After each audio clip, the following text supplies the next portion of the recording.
Ruh merdanlı didemden gelen kandı. خونیاگر را عاشق میگویند که همان عاشق است. پاره‌ای بر آنند که عاشق‌های امروز ادامه دهندگان راه اوزان‌هایند، یعنی راویان قدیم افسانه‌های 12گانه کتاب دده قرقود که به زبان اوغوزها نوشته شده و چنین آغاز می‌شود: بسم الله الرحمن الرحیم. حوالی ظهور پیامبر صلوات الله علیه در قبیله بایات مردی پدید آمد که او را قرقود آتا نامیدند. او داناترین شخص آغاز بود. دده قرقود خود نیز اوزان بوده. در مجالس اوغوزها قبطوز می نواخته که سازی بوده ابتدایی و سخت محترمش می داشتند. در دهمین داستان کتاب می بینیم برادری که روی برادر ناشناس خود شمشیر کشیده با مشاهده سازی که در دست اوست می گوید: نه، تو را نمی کشم.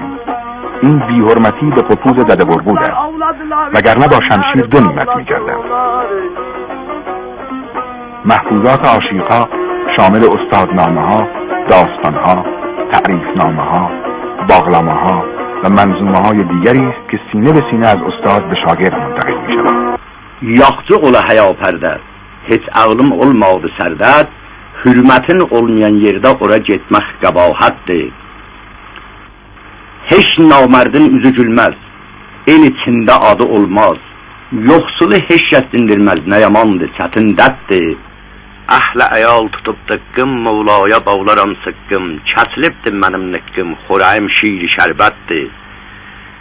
Necə oldu sultanlar, xanlar, taxt üstündə Süleymanlar, ölürəm mən müsəlmanlar, əhlə əyal be hürmətdir. O döşəkdə yubanan dəqiqələri deyib şair qədir. Ölürəm mən müsəlmanlar, əhlə əyal be hürmətdir. Bu dünyaya etdim həvəs, bu dünya fanı da həvəs. Can çıxdı, boş qaldı qəfəs, dilimdə kəlmə-i şəhadətdir. Məni buradan götürdülər, mənzilimə yetirdilər, torpaq atda itirdilər, cismi canım zəraətdir. Kuvavreye zulm edenler cetim bu pulu sırattır. Kıl şöyle daha, kıl şöyle. 3000'lik kıl.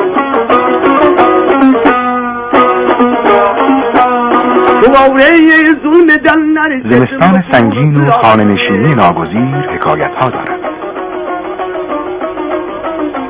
پدر با سیب و تکه چوب برای فرزند بی‌حوصله‌اش بازیچه‌ای می‌سازد. ol cehennem tekinlerret, her yerden üzüldü savret.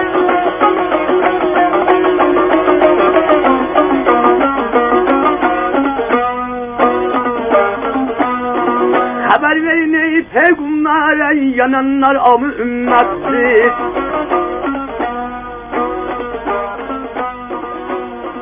Haber verin peygambere, yananlar amı